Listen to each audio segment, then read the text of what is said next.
এত সুন্দর দলিল দুনিয়া কেউ দিতে পারে না।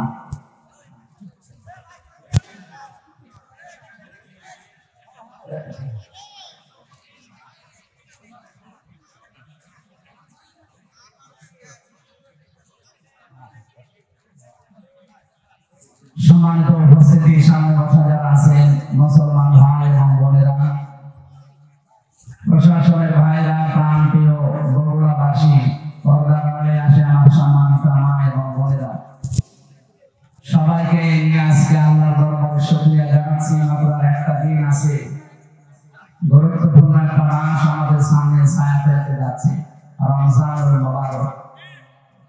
রমজান শব্দের শাব্দিক অর্থ হচ্ছে পুড়িয়ে ফেলা, শেষ করে দেওয়া, নিঃশেষ করা। এক আপনারা এদিকে তাকান, কি পোড়াতে এসেছে।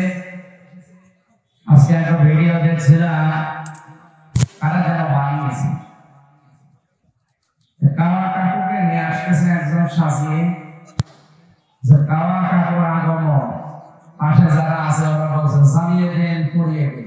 কথা হচ্ছে তার মানে ওরা কি জ্বালাতে পোড়াতে আসে রমজানের মতো? আর রমজান এসেছে আমাদের অপরাধ গুলো জ্বালিয়ে দিতে।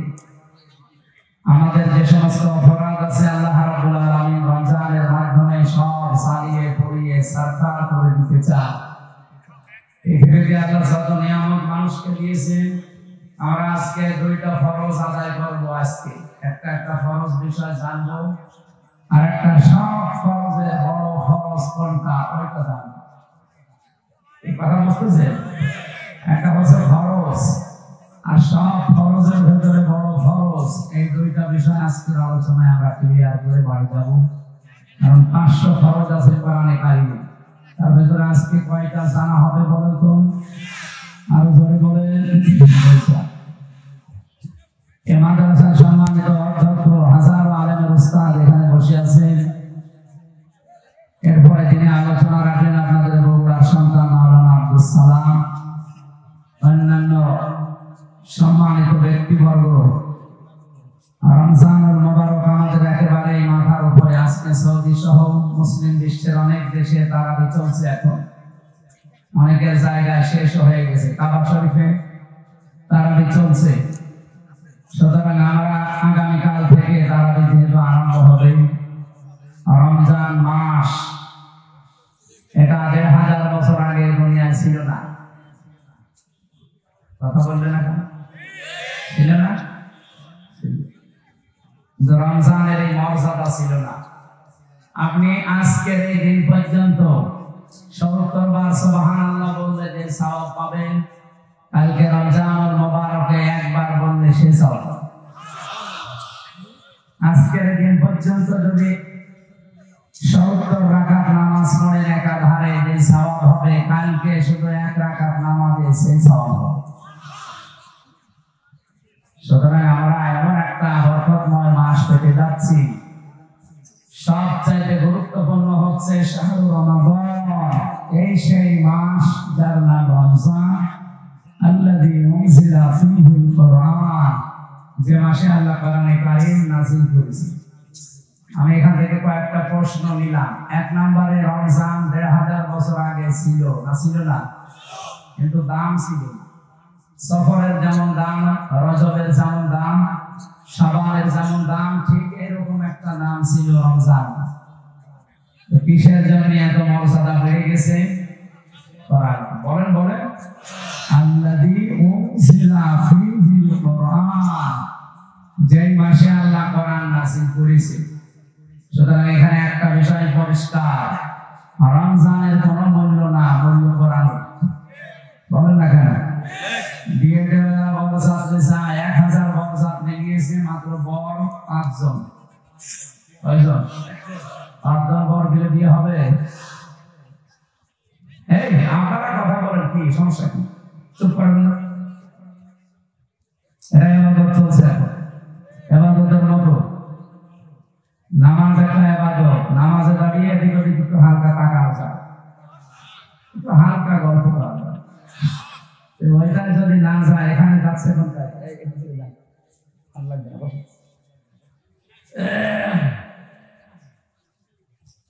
বগুড়াবাসী আল্লাহ রাব্বুল আলামিন কোরআনে কারিমে আয়াতের সাপোর্টে আরো কিছু আয়াত আমরা দেখেছি তাফসীর ইবনে কাসিরে ইন্না আনজালনাহু ফি লাইলাতিন মুবারাকা। অবশ্যই আমি আল্লাহ কোরআনে কারিমকে আপনার প্রতি নাযিল করেছি একটা বরকতময় রজনীতে। কি বরকত তৈরি করেছিলাম? আমি যে বললাম ১৫০০ বছর আগে মাত্র কোরআনে কারীম নাযিল হওয়া, এর আগে হাজার হাজার কোটি কোটি বছর আগে দুনিয়া তৈরি, তখন আল্লাহর কোরআন ছিল না? ছিল না? অবশ্যই ছিল। কোরআনে কারীম আমাদের এখানে ছিল না? ছিল না? হে মাহফুজে প্রথম রমজানে আমার আল্লাহ প্রথম আসমানে এটা নাযিল করেন। ওখান থেকে ২৭শে রমজান বলে আমরা যেটা জানি সবে কদরে ইন্না আনজালনাহু ফি লাইলাতিল কদর। অবশ্যই কোরআনে কারীম আমি নাযিল করেছি লাইলাতুল কদরে। আমা আদরাকা মা লাইলাতুল কদর। হে নবী আপনি জানেন এটা কি?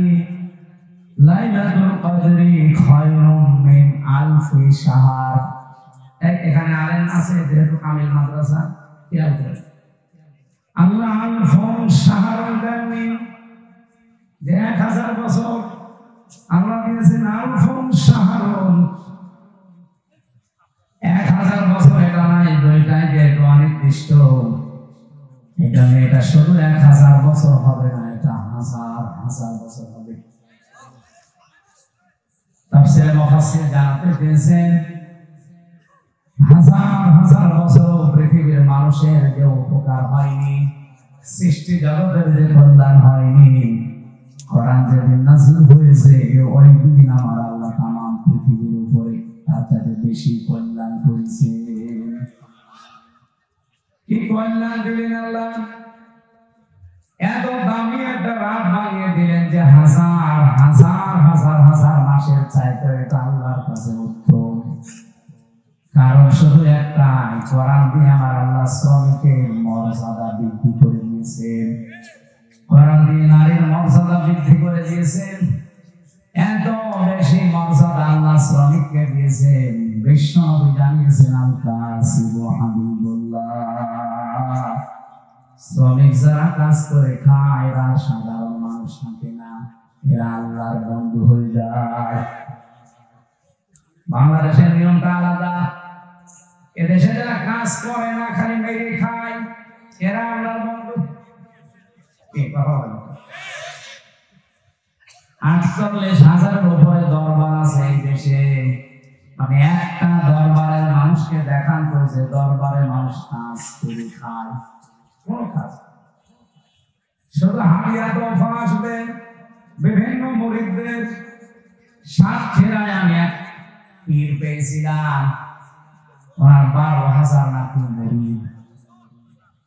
প্রত্যেকবার বছরে ২ বার করে অনুষ্ঠান দেয়। বলেন তো যদি ১০ টাকা করে একজন মুরিদ দিয়ে যায়, ১২,০০০ মুরিদ বছরে ২ বার দিলে যা টাকা উঠবে, ওর জীবনে আর কিছু করা লাগবে। বছরে ৪৮,০০০। এটা যে সরকারি জরিপে বলছিলাম, বাইরে আরো বেশি আছে। আমি যেটা এখান থেকে আপনাদের জানাতে চাই, এই হাজারো দরবার গুলোতে কোনো কাজ কামের ব্যবস্থা নেই, খালি মানুষ বসে খাবে এই চিন্তা করে। অথচ মানুষকে আল্লাহ বানিয়েছে কঠোর পরিশ্রম করার জন্য। লাকাদ খালাকনাল ইনসানা ফি কাবাদ। অবশ্যই আমি আল্লাহ মানুষকে বানিয়েছি কঠোর পরিশ্রমের মধ্য দিয়ে।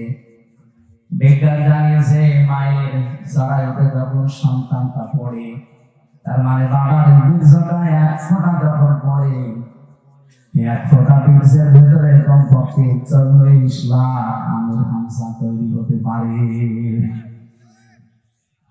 ওখান থেকে তারা প্রতিযোগিতা করে, দৌড় দিতে আরম্ভ করে। যেটা মায়ের সুরক্ষিত জায়গা, ওই পর্যন্ত যেতে কত প্রতিযোগী ধাক্কা লেগে হয়তো পড়ে যায়, মায়ের জড়ায় দেওয়ালের সাথে ধাক্কা লেগে পড়ে যায়, ওই পর্যন্ত পৌঁছায় হয়তো 1 জন 2 জন 3 জন 5 জন 7 জন 13 জন পর্যন্ত। বলেন তো আমরা প্রত্যেকেই কিন্তু এই প্রতিযোগী ছিলাম। জীবনটা শুরু হয়েছে আমাদের কঠোর পরিশ্রম দিয়ে, মায়ের জন্ম পর্যন্ত কেউ যেতে পারে না। আমার বোন আমার ভাই যারা আমার সাথে ছিল সব পেছনে পড়ে মারা গেছে। আমি হামজা একা কইফি করম মাকি সুরক্ষিত হয়ে জায়গা পর্যন্ত আল্লাহ আমারে পৌঁছিয়ে দিয়েছে। ওখান থেকে শুরু করে 40 দিন, এরপরে 40 দিন, এরপরে 40 দিন, এভাবে 6 মাস পর্যন্ত একটা মানুষের ভেতরে ক্ষুধা আসে না। 6 মাসের পরে যখন ক্ষুধার উদ্রেক দেখা দেয়, রব্বুল আলামিন মায়ের মাসিক অসুখ বন্ধ করে তখন নাভির সাথে তার যোগ করে দেয়। এটা আস্তে আস্তে আপনাকে কত স্ট্রাগল, কত কঠোর পরিশ্রমের মাধ্যমে উপরে তুলতেছে।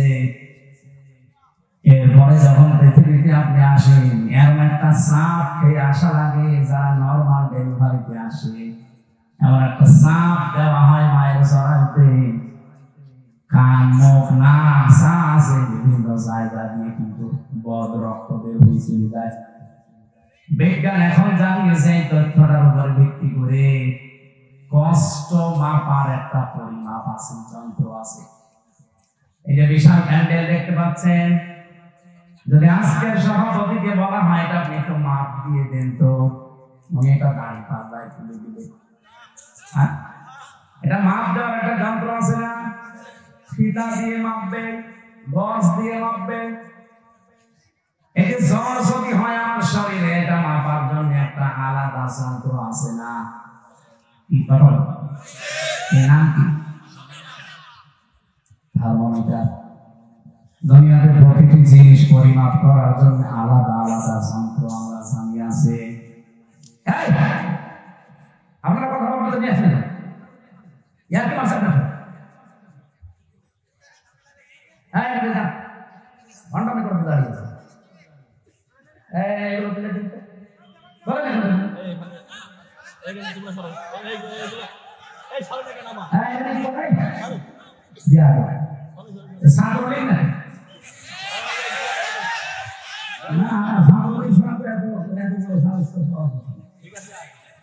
নিষিদ্ধ হয়ে আছে, এরপর এখানে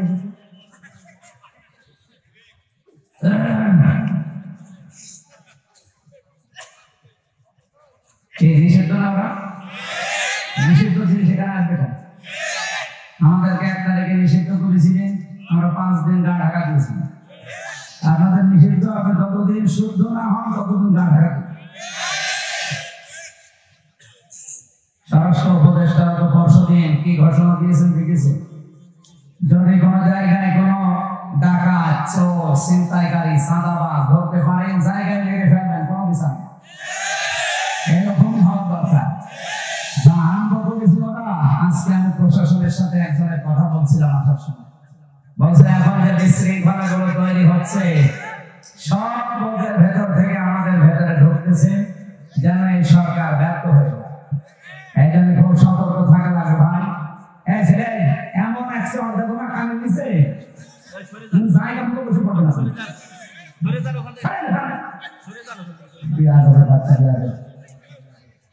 কথা বলা নাই,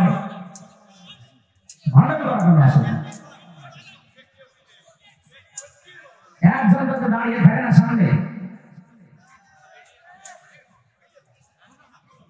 এমনি মেজাজটা খারাপ হয়ে যাচ্ছে। এরপরে যদি একটা ডিস্টার্ব হয়, কথা বোঝানো হয়।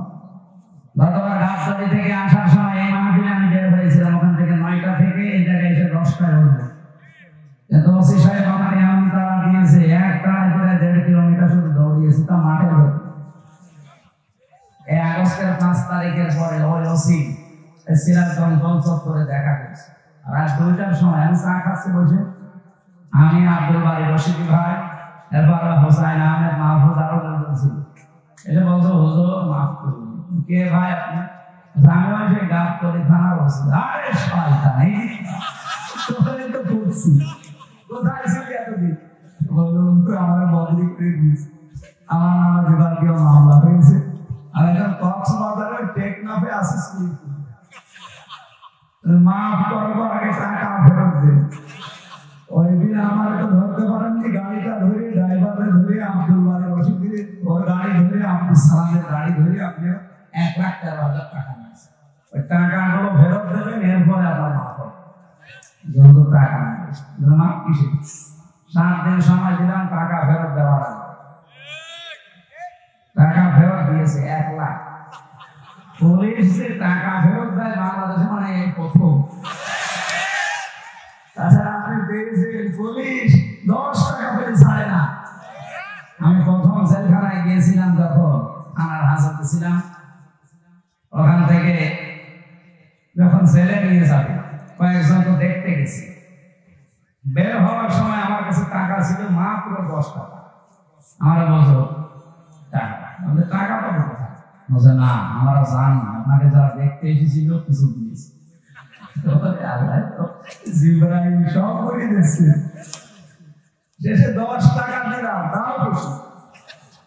যারা 10 টাকা বলেন তো পাওয়ার পরে আর ছাড়তে চায় না, তারা 1 লাখ টাকা ফেরত দিয়ে দিল। এ কি দেখেছে? আমার 13,000 মাফ করে দিন, যা করে মাফ করে দিন, অন্তত লক্ষাধিক টাকা ফেরত দিন। সেই জায়গা থেকে আজকের এই গমনপুকুর। আমি এর আগেও 1 বার না 2 বার এসেছিলাম। আপনাদের যে টিএমপি ছিল একজন বাবলু সাহেব, মনে থাকতো।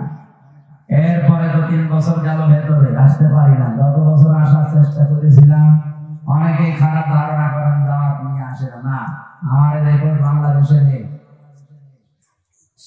আমি হাসপাতাল থেকেও বলি যে দরকার অ্যাম্বুলেন্সে করে নিয়ে যেয়ে বসিয়ে রাখি, ওদের খালি চেহারা দেখে আমি আবার ভর্তি হব। কিন্তু আমি শুনলাম যে গতকাল তিনি মাহফিলে দাওয়াত দিয়েছিলেন, ওই দেশের ছোট হুজুরটা, ওটা নাকি আসে না। পরশু দিনও আমার সাথে ছিল পাবনায়, আসে না। এর আগে ছিল আমার সাথে ময়মনসিংহ, আসে না। কি করে কি দাওয়া করে নিতে বলেছে, আপনারা জোর করবেন না। আমি জানি তার বাচ্চারা, আমার অনেকে বলে যে দাওয়াত দিয়ে দিন, আমি দাওয়াত দিয়ে তারা কিছু করে করবো। কারণ 100টার ভেতরে যদি 50টা মাহফিলে না আসে, তাহলে ওদের অবস্থা কি হবে বলেন? গতবার এই যে এখানে কোন মুরব্বী যেন হাওয়া করে কাঁদছিল, অথচ আমি তখন দৌড়াচ্ছিলাম মাঠের ভেতর দিয়ে, পা তিনটে ফ্র্যাকচার হয়েছে। পরবর্তীতে ভিডিও দেখলাম উনি কাঁদতেছে, আর আব্দুল সালাম থামাচ্ছে না। সুতরাং এই সেই বগুড়া, আমি সেই দিন থেকে নিয়োগ করেছিলাম যদি সময় পাল্টাইতে বাংলাদেশে এই মাহফিল দিয়ে শুরু হবে। আজকে মাহফিল শেষ, আগামীকাল থেকে যেহেতু রমজান, প্রিন্সিপাল সাহেব আমার বাসায় জেল থেকে বের হয়ে প্রায় 2 বার গেছি। প্রিন্সিপাল সাহেব একজন কামিল মাদ্রাসার প্রিন্সিপাল, বোঝেন আপনি, আমার বাবারও ওনার আমি সম্মান ওইভাবে হয়তো দিতে পারি না। তারপরে 2 বার এখান থেকে এসে কুষ্টিয়ায় আসতে যেতে লাগে প্রায় 8-9 ঘন্টা। এই সময় ব্যয় করে উনি আপনাদের দেখানোর জন্য যে এবার আশা করে এত বাধা দিতে পারবেন, আর এখন বাধা দেওয়ার কেউ নেই। বাধা দিলে আমি আদেশ দিয়ে দিলাম, স্বরাষ্ট্রমন্ত্রীর আদেশ নিয়ে ফেলেন। ক্যান্সার, ওটা কি ও ক্যান্সার বাঁচিয়ে রাখলে তো শরীর নষ্ট হয়ে যাবে। কোরআনের জন্য এই দেশটা টিকে আছে। আপনি কি টের পাচ্ছেন? এই দেশটা কোরআনের জন্য টিকে আছে, আর এখানে কোরআন থাকবে। 96% মুসলমান আমরা এই দেশে কি নামাজ কম বেশি না পড়তে পারি, রোজা না রাখতে পারি, কোরআন শরীফ সম্পর্কে কিছু বললে দল বেদল নেই, তারে দেখে নিন। কারণ কিয়ামতের দিন কোন কোরআন শরীফ যদি বলে আল্লাহ আমি এর পক্ষে, তুমি মাফ করে দাও, আল্লাহ বলে যা মাফ করে দিন। এজন্য কোরআন যেন বিপক্ষে না যায়। আর কোরআন হুজ্জাতুন লাকা ওয়া আলাইকা, কোরআন যার পক্ষে সাক্ষী দেবে আল্লাহ তাকে জান্নাত দিয়ে দেবে, যার বিপক্ষে যাবে ও যত বড় পীরের মুরিদ হোক ও জাহান্নামে। এখানে আব্দুল বারী রশিদী সাহেবের উপরে, আব্দুল সালামের উপরে যাদের রাগ, মন খারাপ, ভুল বোঝেন না, এটা আমাদের কোনো দোষ নেই। কোরআন শরীফ আমি মাথায় নিয়ে বলতে পারি, আমি 100 বার চেষ্টা করেছি। ওখানে আমি 8টা থেকে 9টা 1 ঘন্টা কথা বলেছি, ওটা ঠিক মতো হয়ে গেল। সেই দিনও মনে হয় প্রধান অতিথি ওখানকার আওয়ামী লীগের একজন সভাপতি নাকি যেন ছিল। তারপরে এখানে একজন ভিপি ছিল, প্রধান অতিথি কে আমি জানি না, শাহিন নাকি। ওনারে আমি কল দিয়েছিলাম ওই দৌড়াতে উনি বলছে হুজুর আপনি আসলে আমি তুলতে পারবো না, আপনি যদি না পারেন আমি যাবো কোথায়। শেষে সিএনজি দিয়ে মোটরসাইকেল দিয়ে কোথা থেকে সিরাজগঞ্জ পর্যন্ত পানি এইভাবে হয়। আর আপনারা রাগ করেন যে উনি আসবে না, আমি আসবো কি করি, আমার তো আসতে দেয় না। এই জন্য এখন বলছে আসেন, এই মাইক দিয়ে দিলাম, এখন মাইক কেড়ে দিন। ও মায়ের দুধ খেয়েছেন আমি দেখবো, আসে মাইক ছেড়ে দিলাম, কেড়ে দিন।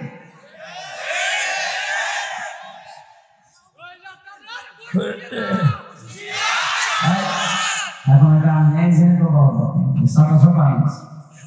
আমাদের মালয়েশিয়া ছিল, দেখি ওরা তো আর ওই যে সাহেব পাড়ায় ওঠে না, সব হোটেলে বসে বসে নিচতলায় দেখুন চা খাচ্ছে। কি জম হজমরা আগেই মানুষ কেন সাহেব পাড়ায় উঠবে না, ওখানে একটু মায়ের খাবো, তাও তালা লাগানো, ওখানে উঠতে পারবো না। এদেশে বাংলার জনগণ আছে পিটিয়ে ভাতা বানিয়ে খায়।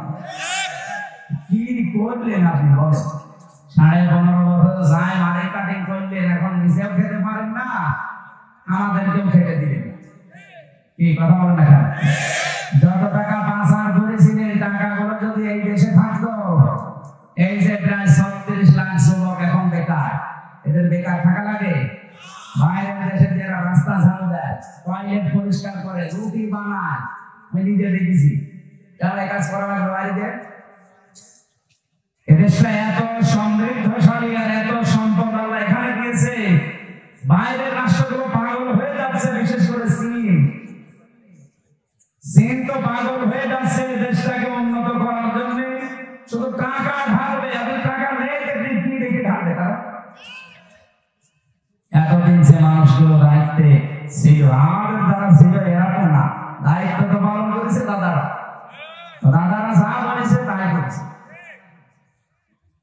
ওরা আমাদেরকে ভয় দেখাতো আমরা নাকি না খেয়ে মারা যাবো। আরে ভাই, আমাদের বছরে 1 মাস না খেয়ে থাকা খরচ, কালকে থেকে 1 মাস না খেয়ে থাকা কি বলেন কেন?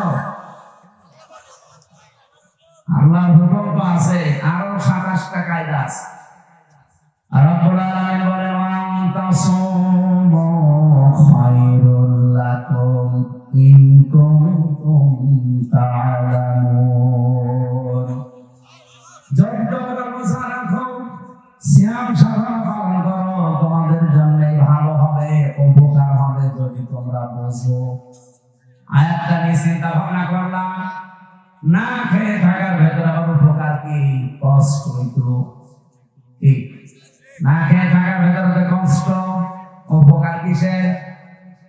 2টা বিষয় আমি পেয়েছি।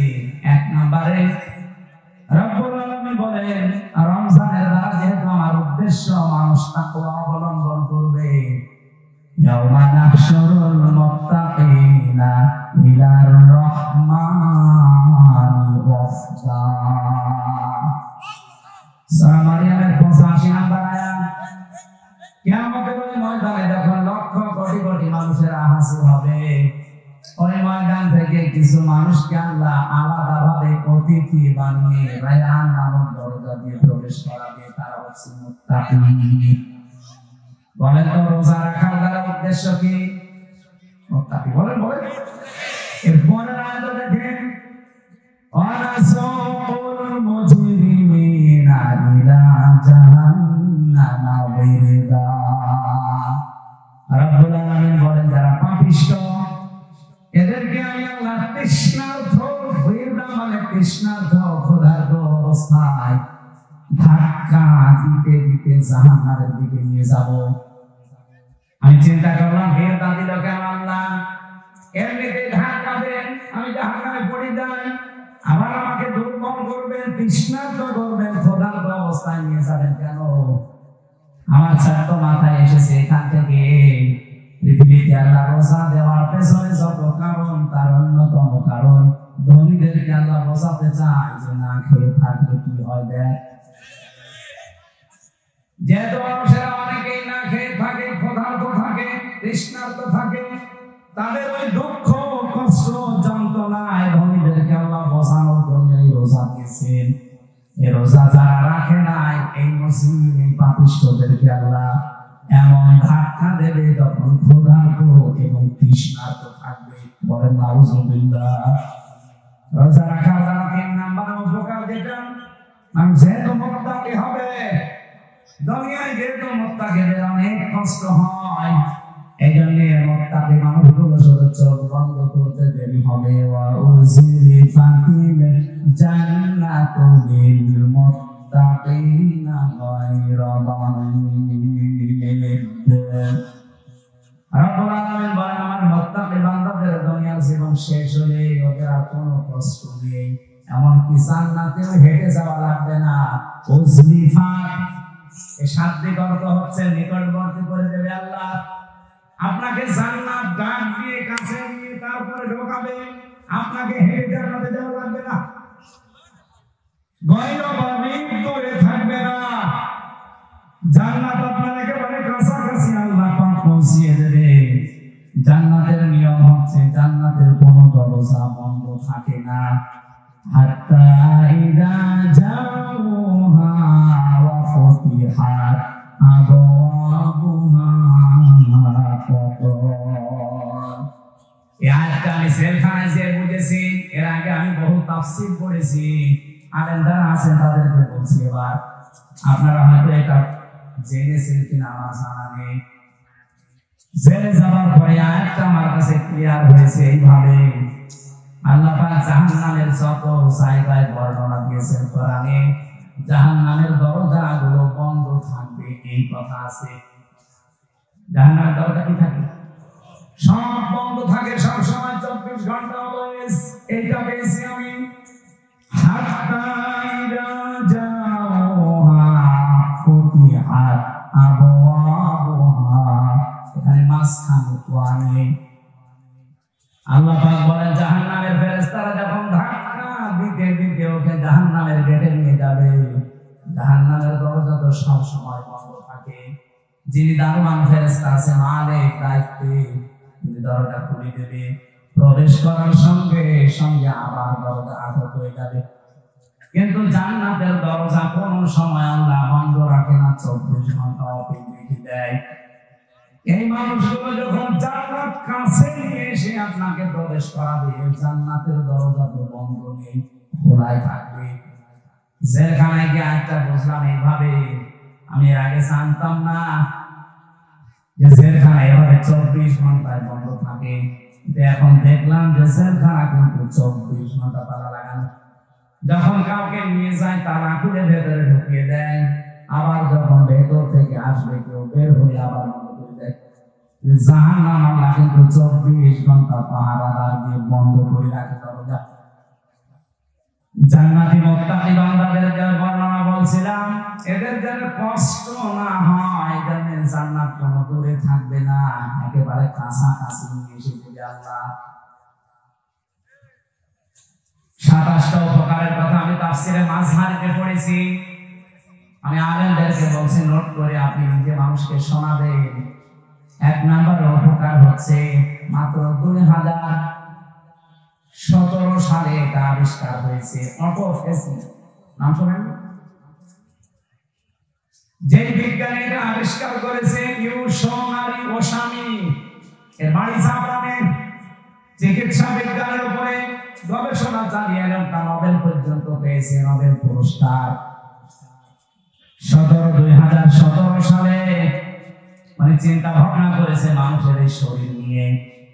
ওরা বডির ভেতরে 2 কোটির উপরে কোষ তিনি পেয়েছেন। কত কোষ পেয়েছেন? 2 কোটি। কিন্তু এই 11-12 মাসে একাধারে মানুষ যখন খাবার খেতেই থাকে, তখন ওই পাশাপাশি কিছু কোষ তৈরি হয়। ওই কোষগুলো শরীরের 3.5 হাত বডিতে 2টা ক্ষতি করে। 1 নম্বরে আপনার শরীরে হয় ক্যান্সার হবে না টিউমার হবে। বিজ্ঞান এখন 5.5 কেজি রক্ত পেয়েছে আমাদের শরীরে। এই 5.5 কেজি রক্তের ভেতরে 5 প্রকার ক্যান্সার হয়। আর টিউমার হয় 3 জাতের। হয়তো কোনটা ফুলে ওঠে, কোনটা ভেতরে থাকে, কোনটা ফলেও না ভেতরে থাকে না, রক্তের সাথে আস্তে আস্তে মিশে যায়। এই যে কোর্স এগুলো বৃদ্ধি হয়েছে 11-12 মাস ধরে, এইগুলোর কারণে এই সমস্যাটা তৈরি হয়। চিন্তা করলেন কিভাবে এই কোর্স থেকে মানুষকে মুক্ত করা যায়। 13 বছর একাধারে গবেষণা করেছিলেন। সর্বশেষ তার গবেষণা এটা এসেছে যে 12 মাসের যদি একটা মাস কেউ দিনের বেলা না খেয়ে থাকতে পারে 29-30 দিন একাধারে, তাহলে আসল আল্লাহ যে কোষ দিয়েছিলেন 2 কোটি, বাকি যে কোষগুলো বৃদ্ধি হয়েছে ওই কোষ যখন কিছু খেতে না পায় তখন ওই পাশেরটা খাওয়া আরম্ভ করে। আল্লাহর দেওয়া কোষগুলো অটোমেটিক তৈরি হওয়া কোষগুলোকে খেতে খেতে 30 দিনে পোড়াটা সাবার করে ফেলে। 30 দিন যদি একাধারে খেতে থাকে ওর শরীরে অতিরিক্ত আর একটা কোষও বাকি থাকে না। তার মানে কোষ যখন অতিরিক্ত নেই, আপনি ক্যান্সার থেকে বেঁচে গেলেন, আপনি টিউমার থেকে বেঁচে গেলেন। চিন্তা করছি এই তথ্যটা পৃথিবীর কোন ধর্মে আছে কিনা দেখি। 4,500 ধর্মীয় গ্রন্থ দুনিয়ায় আছে এখন, ওই সবগুলো একটা একটা করে মিলিয়ে না কোন গ্রন্থে এই তথ্য নেই। সর্বশেষ মুসলমানদের ধর্মীয় গ্রন্থ কোরআন, এইটা তিনি পেয়েছে। পাওয়ার পরে দেখেন যে এখানে আছে 30 দিন আল্লাহর বান্দারা 1 বছর না খেয়ে থাকবে। এই তো পেয়েছি আমি যা মনে করেছিলাম। 13টা বছর আমি গবেষণা করে যা পেয়েছি মুসলমানদের ধর্মীয় কিতাবে এটা অনেক আগেই দেওয়া আছে। আল্লাহ পাক যে বলেন খায়রুল লাকুম ইন কুনতুম তা'লামুন, অবশ্যই রোজা রাখলে তোমাদের উপকারী হবে যদি তোমরা এটা বুঝতে পারো। যেহেতু বিজ্ঞানী এখন বুঝেছে, তথ্য আমরা পেয়ে গেছি, এখানে ফামান শাহিদা মিনকুম শাহরা ফালিয়াসুম, তোমাদের ভেতরে কেউ যদি রোজার মাস একবার পেয়ে যায় আল্লাহ বলেন অবশ্যই সেটা রোজা রাখে। এটা কিন্তু গত বছর যারা আদায় করেছে এবছরে অনেকে কবরে চলে গেছে। এবছর আমরা যারা কালকে থেকে পেতে যাচ্ছি খেলায় খেলায় নষ্ট করেন না, রোজাটা অবশ্যই আপনি রাখবেন। অনেক গরিব মানুষ আছে বলে হুজুর আমার রোজা রাখা লাগবে, আমি ধ্যান চালাই। আরে বেটা, অভাবী মানুষের অভাব দূর করার জন্য তো রোজা দরকার। কারণ রোজার দ্বারা আল্লাহ যেটা মানুষকে তৈরি করে দিতে চায় তার নাম কি? তাকওয়া। বলেন বলেন আরো জোর বলেন। কোরআনে কারিমের সূরা বাকারার 183 নম্বর আয়াত আমরা পড়েছিলাম। এই দিকে তাকান। রব্বুল আলামিন বলেন ইয়া আইয়ুহাল্লাযীনা আমানু কুতিবা আলাইকুমুস সিয়াম, ওহে যারা ঈমানের দাবি করো তাদেরকে বলছি আমি কিন্তু রোজার বিধানটা লিখে দিলাম। কি করলাম? পৃথিবীর কোন বিধান আমি লিখে দিলাম এমন কথা কোরআনে আপনি পেয়েছেন? আরেকটা কুতিবা আলাইকুমুল কিসাস, কিসাসের বিধান লিখে দিলাম। কুতিবা আলাইকুমুল কিতাল, কিতালের বিধান আমি লিখে দিলাম। এই দুইটা ছাড়া পুরা কোরআনে আমি কোন বিধান আল্লাহ লিখে দিয়েছেন পাইনি। হ্যাঁ পেয়েছি, ওগুলো আল্লাহ ফরজ করেছেন। এখানে সেখানে ফারদ ওয়াজ পাবেন ফারদুন। কিন্তু রমজানের ব্যাপারে আল্লাহ কথা বলতে গিয়ে বলেন কুতিবা আলাইকুমুস সিয়াম, আমি কিন্তু লিখে দিলাম সিয়ামকে। আজকের এই জমিনটা যদি আমি সভাপতি সাহেবকে বলি যে স্যার আপনাকে দিয়ে দিলাম, কোন দাম আছে আমার কথা? বলেন বলেন। যদি এটা সই স্বাক্ষর করে দলিল করে স্ক্যান করে বলি এই যে এই জমির দাম এখন 1 বিঘা 20 লাখ, এ কথা বলে দেখান। ব্যক্তি তো একই আগে দিয়েছিলাম মুখে মুখে, এখন আমি দলিল করে লিখে সই স্বাক্ষর করে দিয়ে দিলাম, দাম হয়ে গেছে আকাশ আর পাতাল। আগেরটা কোনো মূল্যই ছিল না, পরেরটার মূল্য 20 লাখ। কথা বলেন ঠিক কিনা?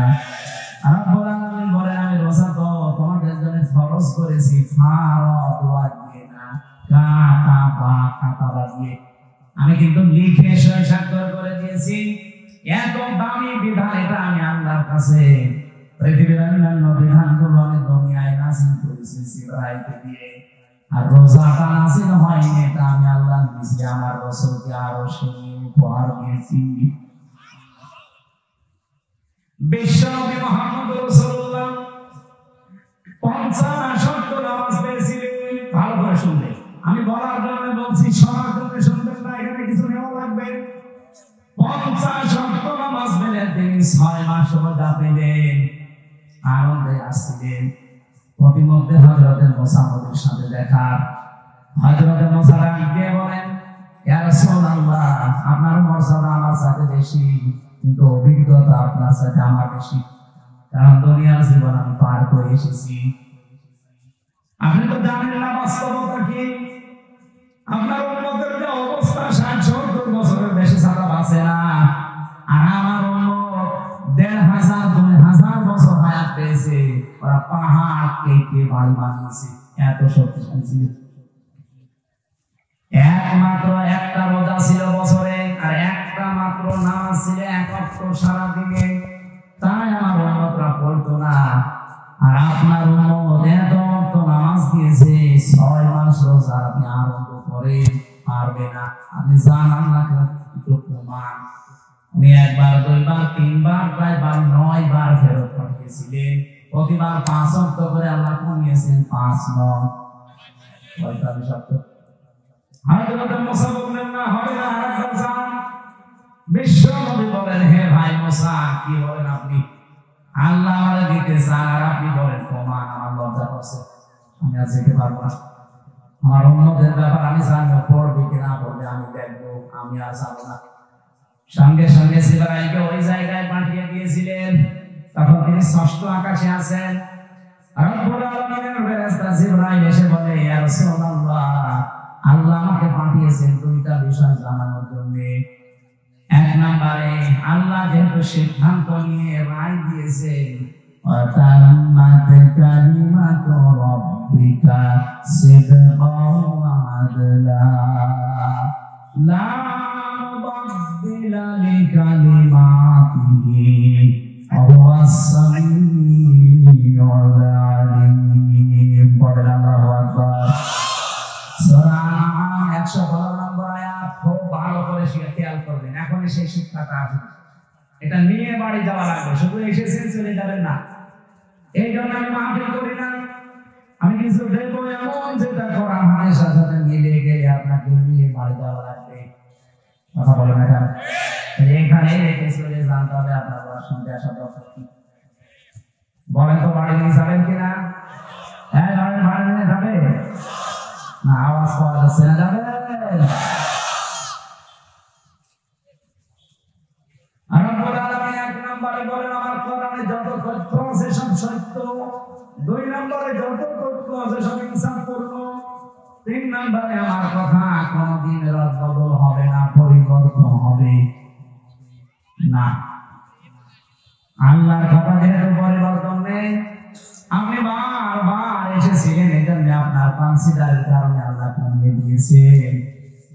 আল্লাহ যে ওটা লিখে ফেলেছেন একবার, ওটার পরিবর্তন রদবদল হয় না।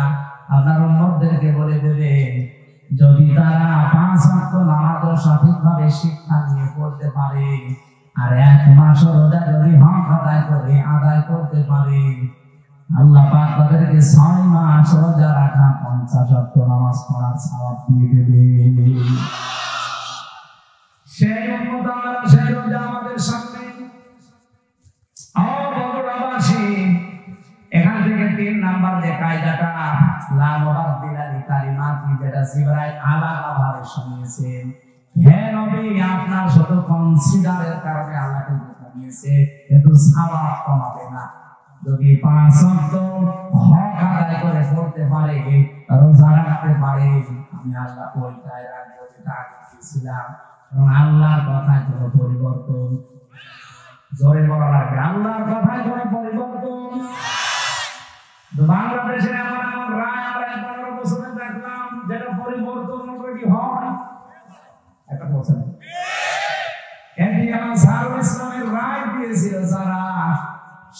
নাকি কিয়ামত হয়ে গেলেও পাল্টাবে না, অথচ 3 দিন আগে পাল্টিয়ে গেছে।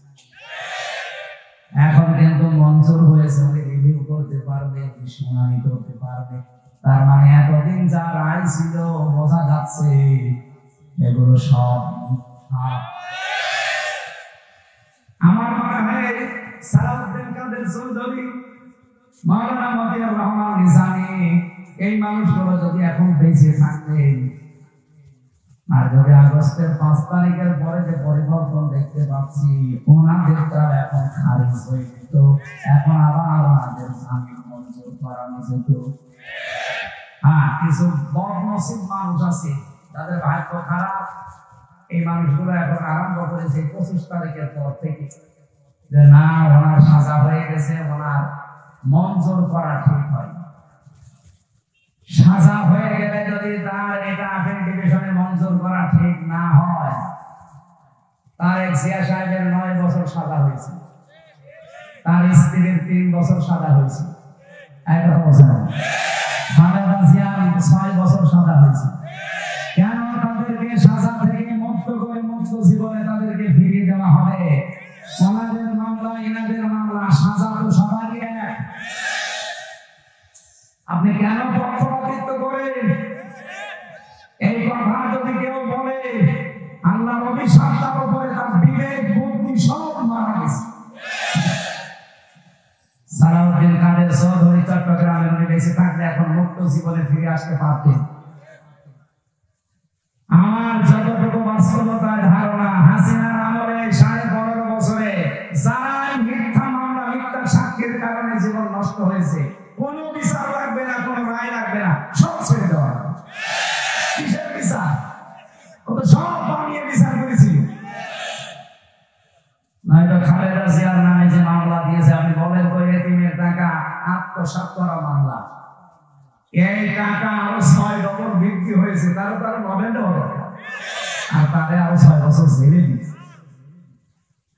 এগুলো কেন দিয়েছে? এক কাপড়ে তাদের বাড়ি থেকে বের করে তাদের 6 বছর জেলে, এমনকি এই কঠিন অবস্থায় তাদের ফেলে রাখা ট্রাক দিয়ে বাড়ির সামনে সবগুলো হাসিনার শুধু রাগের বহিঃপ্রকাশ। কিন্তু অলরেডি বলেও ফেলেছি যে আমি ওই বাড়ি থেকে খালেদাকে জানিয়ে দেবো, একবার নিয়ত করেছিলাম, সেই নিয়ত উনি দেখান। ম্যাডাম ওইদিন এক কাপড়ে বের হয়েছে, কান্নাকাটি করেছিল, তাম দুনিয়া কেটেছে তার কান্না দেখি। অথচ এখনো পর্যন্ত অনেক মানুষ বলছে না, ওগুলো সব ভুলে গেছি, বাবা শাহজালাল সব হালাল করবে। হালাল করে কি হয়েছে? ইতিহাসে 54 বছরের দিকে তাকান, কি হয়েছে আপনি টের পাচ্ছেন?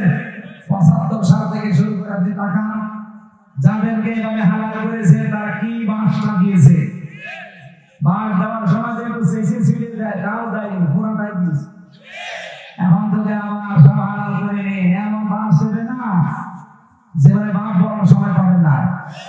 সুতরাং আল্লাহ যখন অলরেডি একটু সময় করে দিয়েছে, একটু দেখার চেষ্টা করেন বাংলাদেশে আল্লাহর বিধানটা কায়েম হলে কেমন দেখা যায়।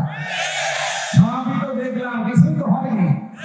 দল মত নির্বিশেষে এটা করার দরকার না।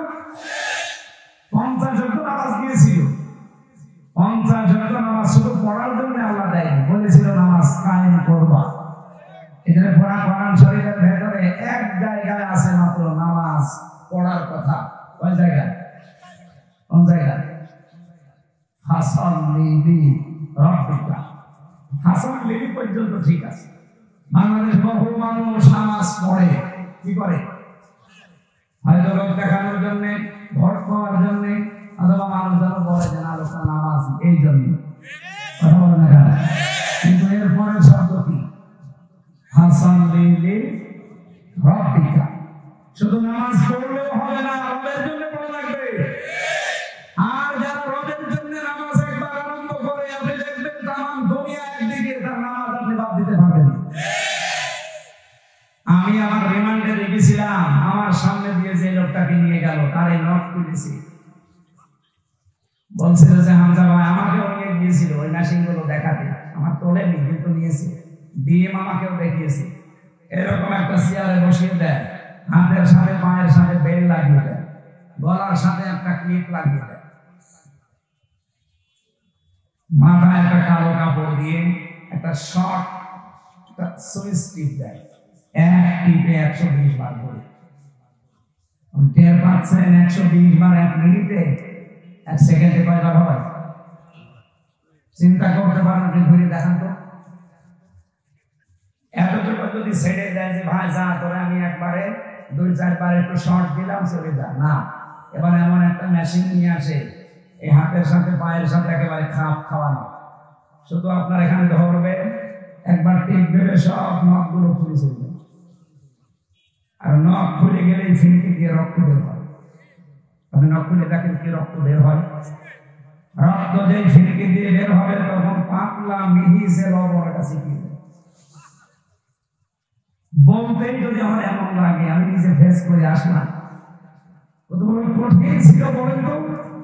আপনি তো নিজেকে কোনদিন আয়না ঘরের সামনে দাঁড় করা যে ব্যারিস্টার আরমান 8 বছর ছিল এই ঘরটায়, এদিকে 3.5 হাত, এদিকে 1.5 হাত, সামনে টয়লেট দেওয়া, যার কোনো দরজা নেই, কোনো দেওয়াল নেই, ওদের সামনে বসে টয়লেট করা লাগে। আমি নিজে করেছি। জেলখানায় তো তাও অন্তত 1-1.5 হাত টয়লেটের দরজা দেওয়া আছে, আর ওখানে কোনো দরজা নেই, আবার পায়ের সাথে চেন বাঁধা থাকে। আপনি কতক্ষণ থাকতে পারবেন এইভাবে? 2 দিন, 5 দিন, 7 দিন? ওটা লোক 8 বছর কাটিয়েছে, 10 বছর কাটিয়েছে আমার আজমা।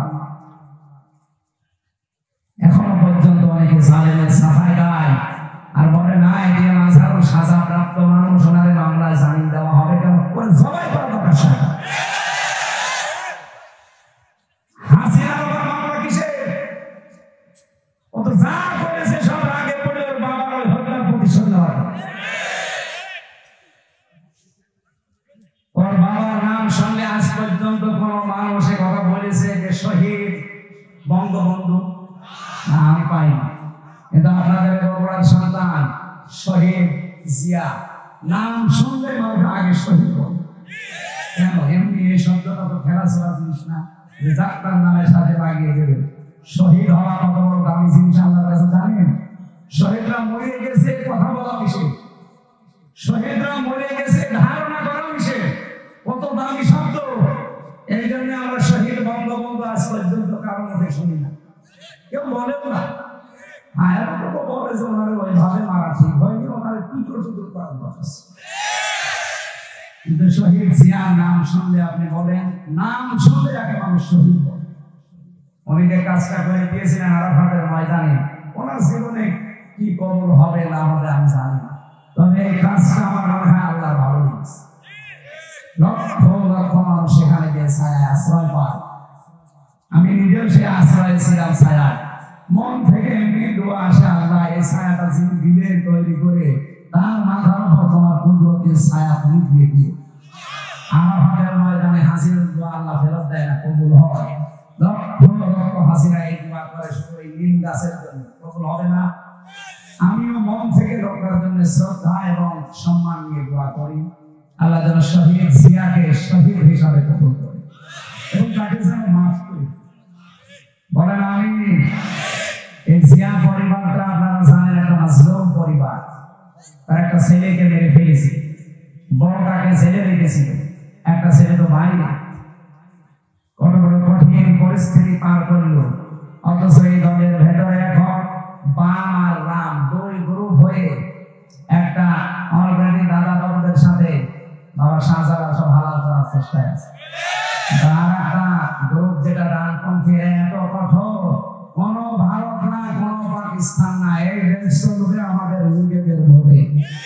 আর আমরা এইটা চাই, এদেশের আতঙ্কবাদী কোন ভারত না, কোন চীন না, কোন পাকিস্তান না, কোন সৌদি আরব না, এখানে চলবে আমাদের মঙ্গল। যেহেতু 96% মুসলমান এখানে আমরা বাস করি, আমরা আল্লাহর গোলাম পরিচয় দেই, সুতরাং আমরা আল্লাহর বিধান এখানে চাই। এই ব্যাপারে কারো যদি বিমত থাকে হাত তুলে। তবে নিরপরাধ কোন মানুষকে এই 15.5 বছরে যাই করেছেন, নিরপরাধ কোন মানুষকে আমরা আর নিরপরাধ কোন মানুষকে 1 সেকেন্ডও জেলে রাখতে চাই না। এই জন্য 15.5 বছরে যারা মিথ্যা মামলার আসামি, যারা মিথ্যা সাক্ষীর জন্য জীবনটা শেষ করে দিল, আমরা চাই কোনো বিচার করার দরকার নেই। আইন মন্ত্রণালয়ের দায়িত্বে আছে, আপনি ঢাকা ভার্সিটির একজন শ্রদ্ধাভাজন স্যার, আপনার সম্পর্কে অনেক কিছু তথ্য এখন সামনে আসছে। আশা করছি সাপ তুলতে যে কিছু করতে যে সাপ বেরিয়ে যেন না আসে। এটা আমার সামনে শুধু 10,000 20,000 মানুষ, এখন 18 কোটি মানুষ আমার সামনে, এটা রেকর্ড হচ্ছে, সারা দুনিয়া চলছে। সবার পক্ষ থেকে আমি আহ্বান জানাচ্ছি আমার ইমানের দাবি থেকে এটি আমার সাইদুল ইসলামকে নিঃসন্দেহে মুক্তি দিয়ে তার কাছে ক্ষমা চাওয়া। এই কথা বলেন না কেন? এই বৈধ দাবিতে আপনারা নেই, তারা আছেন দেখি তো ভাই লিল্লাহি তাকবীর, দেখেন তো হাত তোলেন কেন?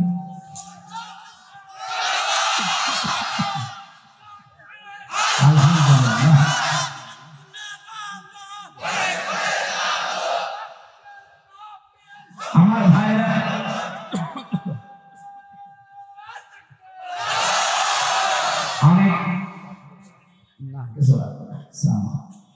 আমি কথা বলেছিলাম লা মুবাদদিলা লিকালিমাতিহি, আল্লাহর কালামের কোনো পরিবর্তন নেই।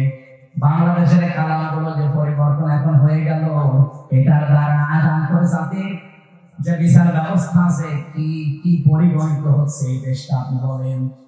সারা বিশ্ব থেকে দেখেন ধিক্কার আসবে যে এই যে বানানো বিচার ব্যবস্থা ট্রাইব্যুনাল সবগুলো একজনের আদেশে চলেছে, আর ওনাকে আদেশ দিয়েছে ওনার দাদারা। বলেন না কেন? কি মান থাকলো দেশের? আমাদের দেশটা ডুবিয়ে ফেলেছে একেবারে। সারা দুনিয়া থেকে এখন কিন্তু কথা অলরেডি আসতেছে যে তাহলে এটিএম আজহারুল ইসলামকে যদি সত্যি এখন ভিডিও মঞ্চর করে, তাহলে এর আগের গুলো এরকমই ছিল। এটা তো সব দেখছি বানানো ছিল, ট্রাইব্যুনাল বানানো, বিচারপতিও বানানো, সাক্ষীও বানানো, প্রসিকিউটর বানানো, এটা বলছে যিনি বাদী মামলার তিনিও বানানো। কারণ যাদেরকে সাক্ষী দেওয়ার জন্য নিয়েছে, শুনলাম নাকি একজন সাক্ষীর বয়স উনি জন্মই নিয়েছে 1974 সালে, আর সাক্ষী দিয়েছে 1971 সালে। তার মানে পেটের ভেতরে আসে না, তখন সাক্ষী দিয়ে দিয়েছে। এটা যে পুরা একটা বানানো শখ ছিল, এই দেশের মানুষ এখন একেবারে 100 ভাগ বুঝে ফেলেছে। আল্লাহর নবীর এই হাদিস থেকে যে বর্ণনা দিচ্ছিলাম, 6 মাস রোজা কিন্তু লিখিত ছিল, কোন রদ বদল আছে? বলেন বলেন। আল্লাহ পাক বলেন আপনার উম্মতদেরকে আপনি দ্বিতীয় এটা জানাবেন, সত্যি ওরা যদি 1 মাস হক আদায় করে রোজা রাখতে পারে, আমি আল্লাহ পাক গ্যারান্টি দিলাম 6 মাস রোজা রাখার পুরা সওয়াব আমি দিয়ে দেব। এখন হক আদায় করে এই রোজাটা কি?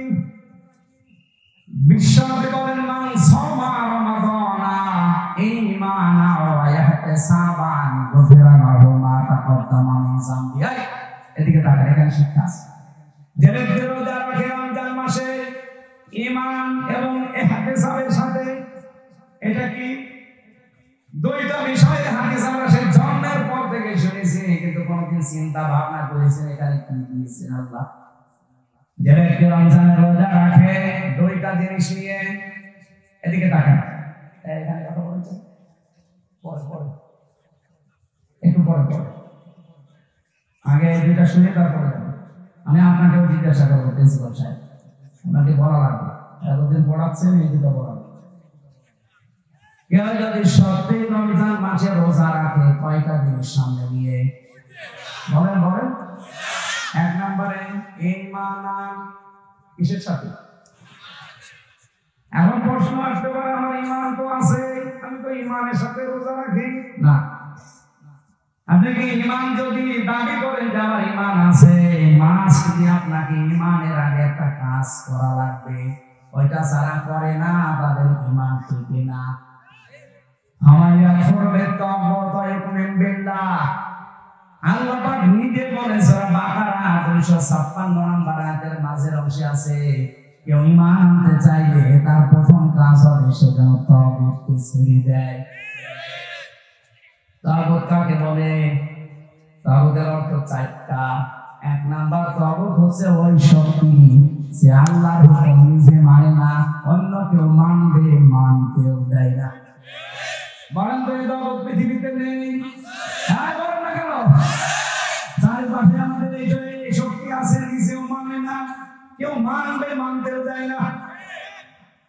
2 নম্বরে তাগুত শয়তান। 2 নম্বরে কি? 3 নম্বরে তাগুত মানুষের তৈরি করা আইন।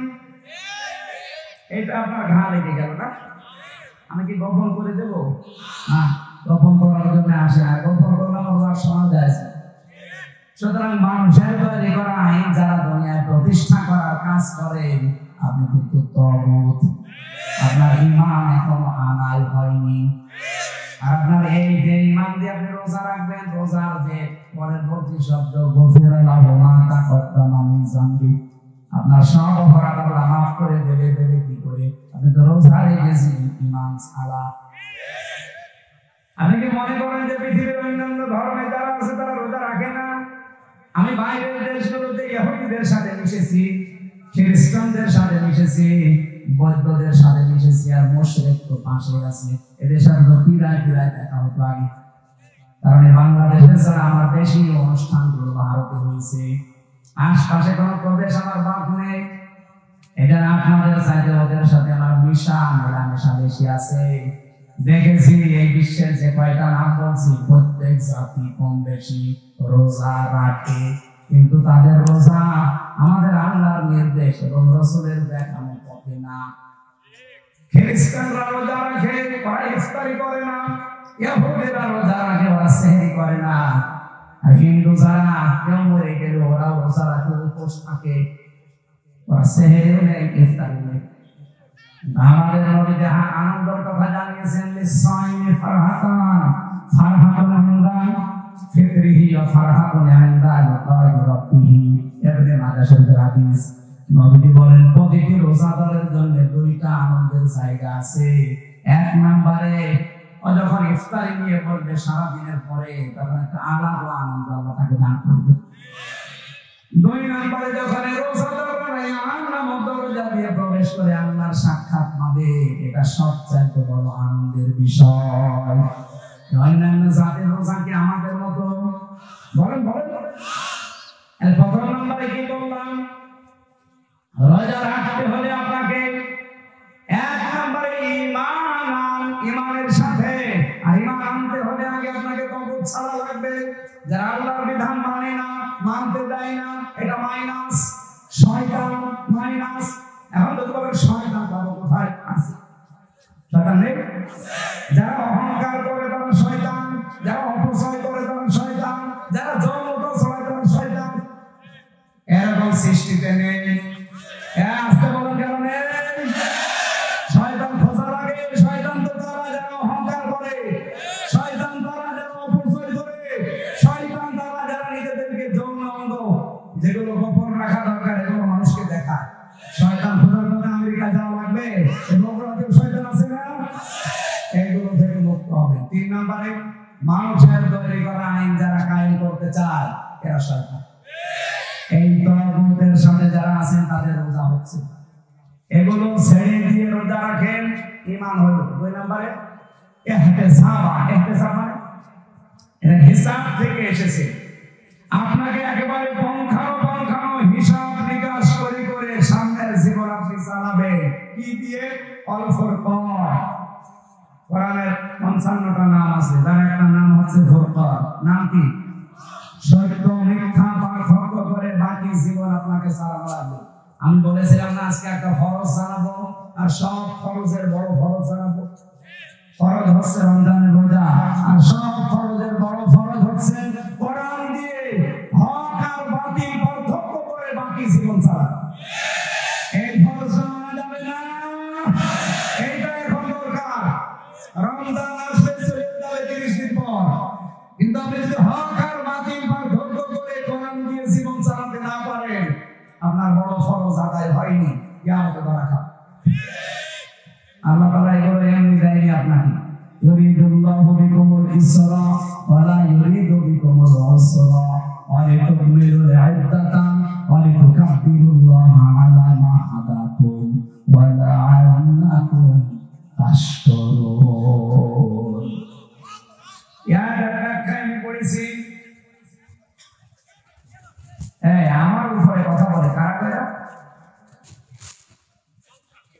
শেষ করে দেবো নাকি? বেশি রাত হয়ে গেছে, সেহরি খাওয়া লাগবে আছে, সেহরি কালকে ইনশাল্লাহ কালকে। আর একটু কথা বলবো না, শেষ করে দেবো। রোজা রাখাই লাগবে মাস্ক দিয়ে, আর হক আর বাতিল পার্থক্য করে কোরআন দিয়ে সামনের জীবন চালানোই লাগবে। তাছাড়া রোজার কোনো উপকার আপনি পাবেন? বলেন। রোজাদারের জন্য অন্যতম উপকার হচ্ছে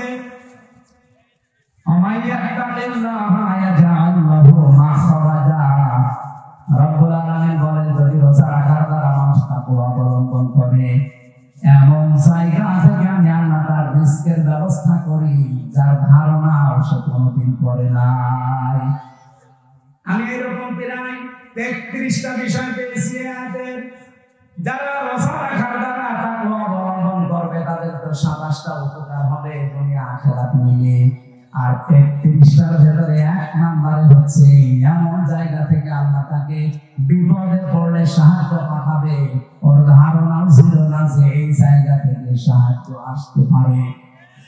1 নম্বরে পেয়েছি হযরত ইউসুফ আলাইহিস সালামের নাম। এটা সূরা ইউসুফের 12 নম্বর পারা 17 নম্বর পৃষ্ঠার 1 নম্বর লাইনে 23 নম্বর আয়াতে পাবেন, وراودته التي هو في بيتها عن نفسه وغلقت الأبواب وقالت هيت لك। রব্বুল আলামিন বলেন যে মহিলার ঘরে হযরত ইউসুফ ছিলেন, কিন্তু তাকে ফাঁসিয়ে নিয়ে গেছে 7 তলা বিল্ডিং এর উপরে। 7টা দরজায় তালা লাগিয়েছে, নিজের কাপড় চোপড় সবগুলো খুলেছে আর ডাক দিয়েছে, অকলাতা হাইতালা, আমার দিকে আসো। হযরত ইউসুফ প্রথমে তিনি বললেন, ক্বালা মাআযাল্লাহ ইন্নাহু রাব্বি আহসানা মাসওয়ায়া ইন্নাহু লা ইউফলিহুজ জালিমুন। আল্লাহ সাহায্য চাই, আমার রব, এখানে রব বলতে আমার যিনি দায়িত্বে আছেন, আপনার স্বামী আজিজের মিসর, এই লোকটা আমার দায়িত্বশীল, তার আমানত আপনি, আমি আপনার খেয়ানত করতে পারি না। ইন্নাহু লা ইউফলিহুজ জালিমুন। খেয়াল করেন, ইউফলিহু এর মুজারি, বর্তমান ভবিষ্যৎ, প্রেজেন্ট ফিউচার।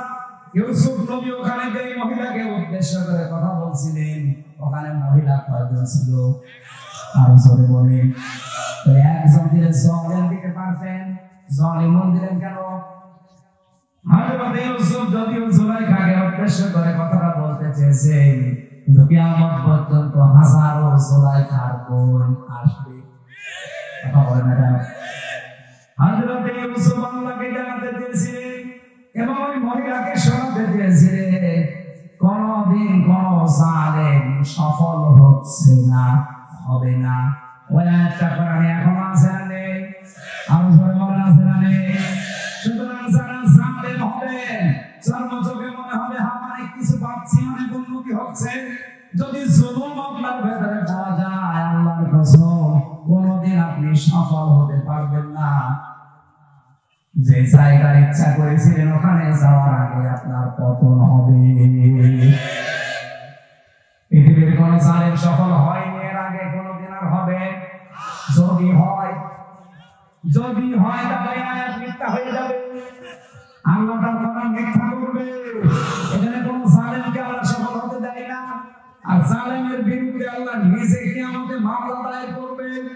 বাংলাদেশের 1628 জন মানুষ দায়িত্বে ছিল, এখনো 100 জনের প্রায় 90 জন ওই রকম মানুষ আছে যারা এই 3টা নাম নির্বাচন করেছে, ডিসি, এসপি, ইউরো। আমার মনে হয় এগুলোকে সব এই মুহূর্তে জানাই করা দরকার। কারণ এরা যদি থেকে আবার নির্বাচন হয়, সংস্কার না করে ওই আবার দিনের ভোট রাতে হবে, আবার 154 জন হবে, কথা বলছেন না? আমরা চাই এগুলো একটা না থাকে, যারা আছে সবগুলোকে বিদায় করে 15.5 বছরে যারা বৈষম্যের শিকার ছিল তাদেরকে নিয়ে এসে বসা।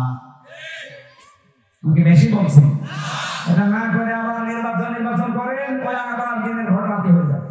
এখন সেই ওসি, সেই ডিসি, সেই পিওন এখনো পর্যন্ত আছে না। এজন্য 1628টা চেয়ারে একটাও পুরো মানুষ থাকা যাবে না। গত কয়েকদিন আগে প্রায় 44টা ডিসি অলরেডি পানি দিয়ে গেছে, তাদের অবসরে দিয়ে দিয়েছি বাধ্যতামূলক। ডক্টর মোহাম্মদ ইউনূস, দুই নবীর নাম নিয়ে বসে আছে। মোহাম্মদ ইউনূস কয় নবী? দুই নবীর নাম নিয়ে কাজ করছে যে না একটাও রাখবো না। যেগুলো যাদেরকে সাহায্য করেছে একবারে 44টা কিছু শেষ। বলছে আপনারা বাধ্যতামূলক অবসরে। বলছে না আমাদের তো এখনো বয়স শেষ হয়নি। না শেষ হয়েছে।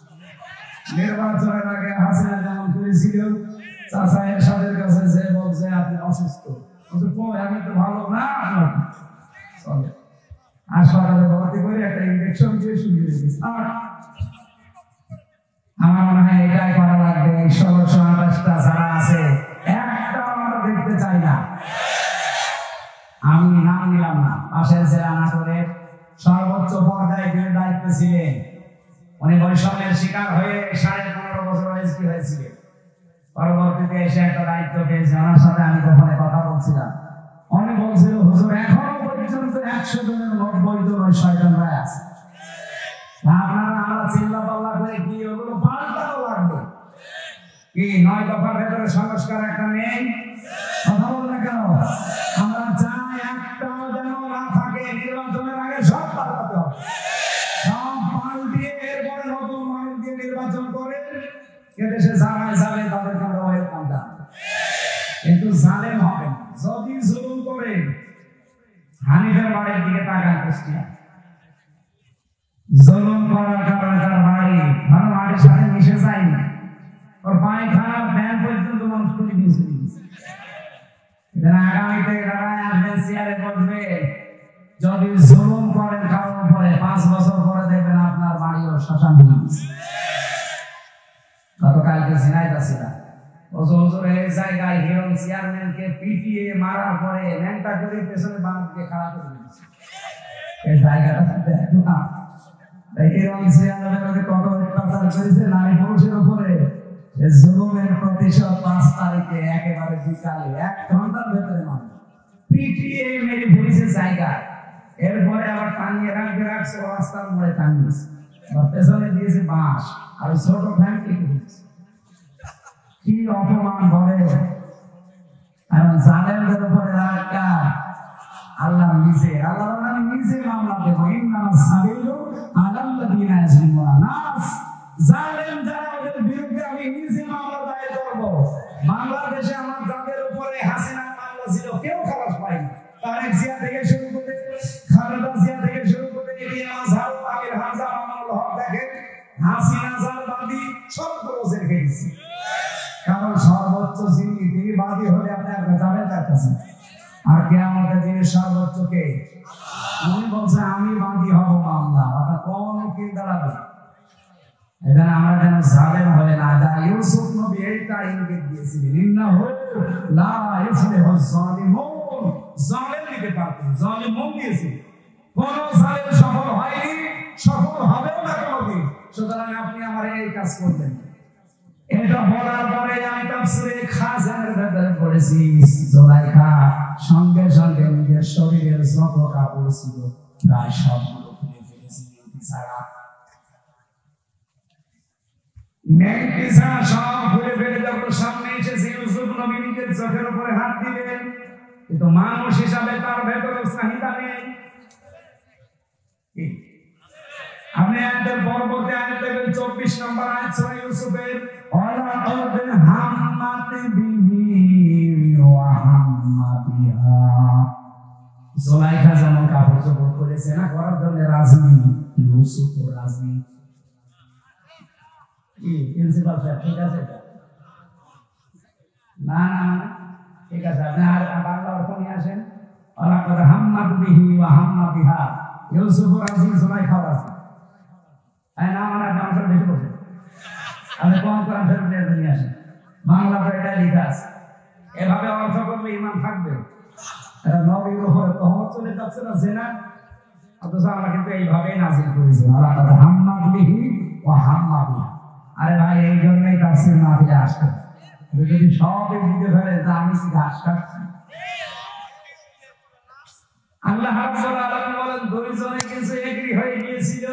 এখানে একজন পুরুষ, ওয়ালাকাদ হাম্মা মহিলা শব্দ আল্লাহ দিয়েছেন মুআন্নাস, ওয়ালাকাদ হাম্মাত বিহি ওয়া হাম্মা হাম্মা বিহা, এটা মহিলা।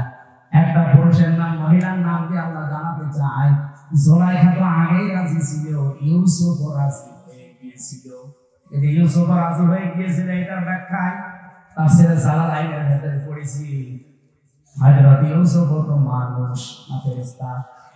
আওয়াজে বলেন মানুষ হিসাবে চাহিদা আমাদের চাইতে ওনার 100 গুণ বেশি ছিল। কারণ আমার হাতের ভেতরে যে শক্তি আছে, হযরত ইউসুফ নবী ছিলেন, এক একজন নবীর ভেতরে আমাদের মতো 100 আমির শক্তি আছে। আমি মেয়েরা দেখলে যদি কন্ট্রোল হতে না পারি, আর তার যেমন তেমন কালো ধলা আর উনি পেয়েছে বিশ্ব সুন্দরী উলঙ্গ। আপনি চিন্তা করতে পারেন পৃথিবীতে আমি 4জন মহিলার নাম পেয়েছি,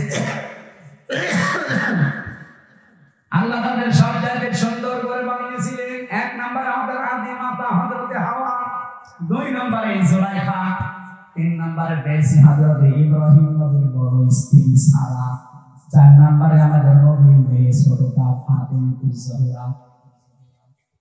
এত সুন্দর করে আল্লাহ তাদের বানিয়েছে। আর ইউসুফ নবীও আমাদের মতো সাধারণ ওই হাড় বাল খাওয়া লোক না। আমি বগুড়ার মোড়ে মোড়ে দেখেন ইন্ডিয়া হারবার, কলকাতা হারবার, ওনার ভেতরে 100 আমির হামজার যৌবন ছিল। চিন্তা করা যায় কত কঠিন পরিস্থিতি পার করছেন। এই জন্য আল্লাহ বলেন হাম্মা বিহি ওয়া হাম্মা বিহা। জুলাইখা যেমন রাজি আগে থেকে ইউসুফ রাজি হয়ে গিয়েছিল। লাউলা আর রাবুহান রাব্বি, যদি তার রব তাকে কিছু দলিল আর প্রমাণ না দেখাতেন। এটা আমি তাফসীর থেকে নোট করেছি। আল্লাহ পাক বলেন তাকে যদি কিছু দলিল প্রমাণ আমি না দেখাতাম, সেও কিন্তু রাজি হয়ে গিয়েছিল। কি দলিল দেখিয়েছিলেন? এখানে 3টা জিনিসের নাম আছে জালালাইনে।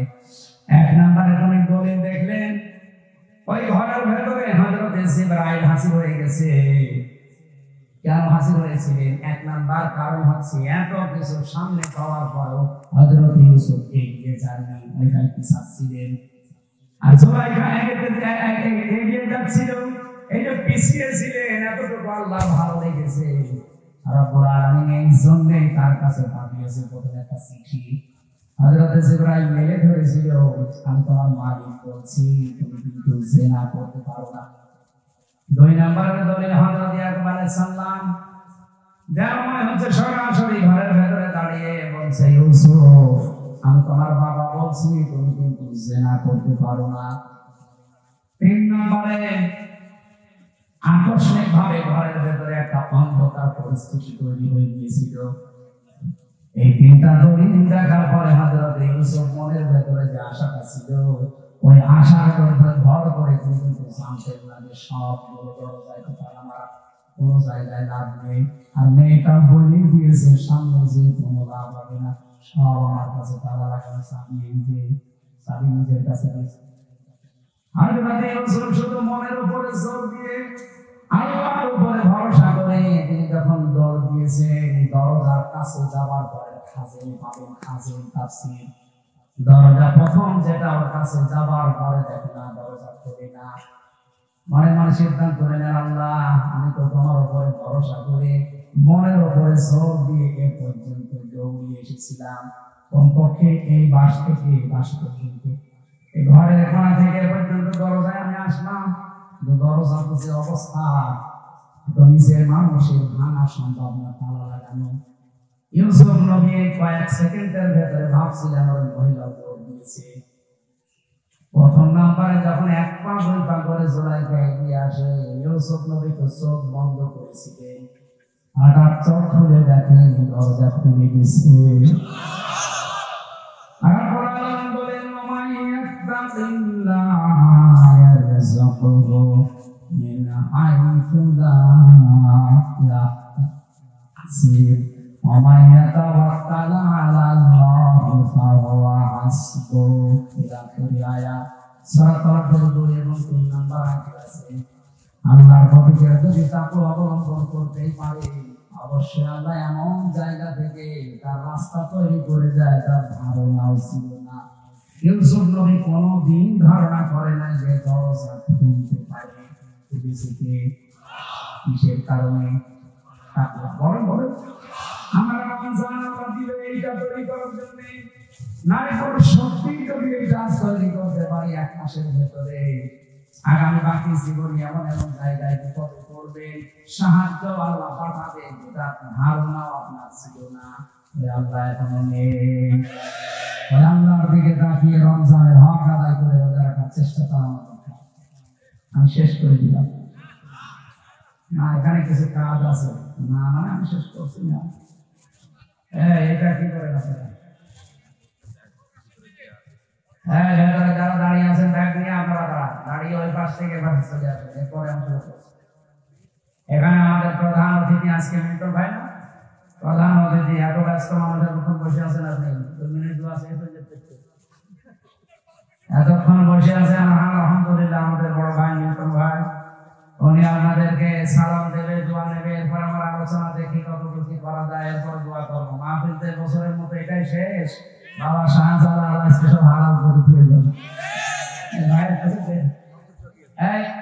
সভাপতি আছে আমাদের শাহাবুদ্দিন স্যার, এরপরে আমাদের মিল্টন ভাই আছে। কথা বলেন না কেন? আপনি বলেন, আপনি ঘোষণা দিয়ে দিন না।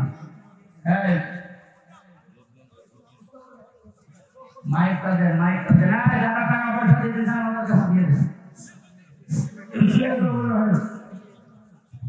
আজকে বক্তব্য রাখবেন আজকের এই অনুষ্ঠানের প্রধান